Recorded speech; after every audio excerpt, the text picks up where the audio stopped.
రేవంత్ రెడ్డి గారు నీకు ఒక బంపర్ ఆఫర్ ఇస్తున్నాం. చలో నీకు ఒక బంపర్ ఆఫర్. నువ్వు అంటున్నావు కదా నేను కుల గణన చేసిన బీసీలందరూ సంతోషంగా ఉండ్రు, నేను రైతు బంద్ వేసిన రైతులందరూ సంతోషంగా ఉండ్రు, రైతు కూలీలకు పైసలు వేసిన వాళ్ళు సంతోషంగా ఉన్నారు, అందరు ఇండ్లకు కాయిదాలు ఇచ్చిన పేదోళ్ళందరూ సంతోషంగా ఉన్నారు అంటున్నావు కదా. దమ్ముంటే రేవంత్ రెడ్డి కొడంగల్ ఎమ్మెల్యే పదవికి రాజీనామా చేసి మళ్ళీ ఇక్కడికి రా, ఎవరు గెలుస్తారో చూద్దాం.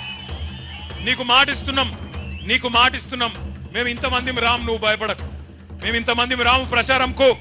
మా పట్నం నరేందర్ రెడ్డి నామినేషన్ వేసి ఇంట్లో కూర్చుంటాడు, బయటికి కూడా రాడు. మేము జిల్లా నాయకులం కొంతమందిని తిరుగుతాం. గెలుచుడు కాదు నేను చెప్పేది.